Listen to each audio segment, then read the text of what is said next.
अक्सर लोग बड़े जोश से कुछ शुरू तो करते हैं, पर उसे पूरा क्यों नहीं कर पाते? चलिए समझते हैं।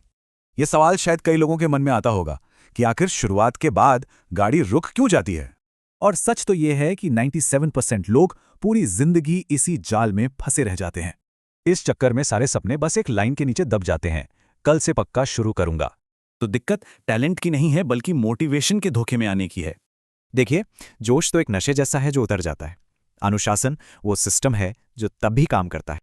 और जब ये नशा उतरता है तो रास्ता लंबा और बोरिंग लगता है। बस यही 97% लोग हार मान लेते हैं।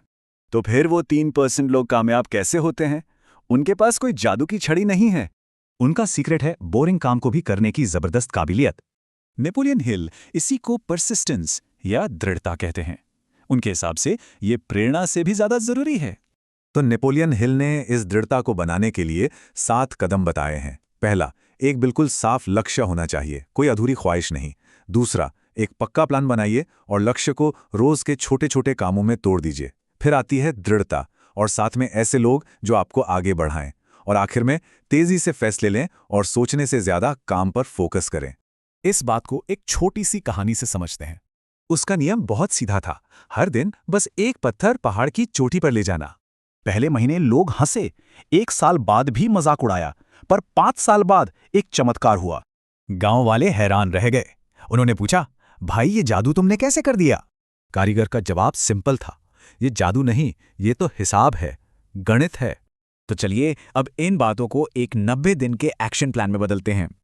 पहले 30 दिन लक्ष्य सिर्फ 5 मिनट हाजिरी लगाना है, रिजल्ट की चिंता नहीं करनी। अगले 30 दिन पहचान बदलने का वक्त है। अब आप वो काम करते नहीं, आप वो इंसान हैं। और आखिरी 30 दिनों में आदत ऑटोमेटिक हो जाती है, एक ऐसी ताकत जिसे रोकना मुश्किल है। तो अब यहां से 2 रास्ते हैं, एक आराम और अफसोस वाला, और दूसरा अकेला लेकिन कामयाबी वाला। याद रखिए, अनुशासन का वजन कुछ ग्राम का होता है, लेकिन अफसोस का वजन टनों का होता है। इतिहास शुरू करने वालों को नहीं, खत्म करने वालों को याद रखता है। तो आज पहला पत्थर कौन सा होगा?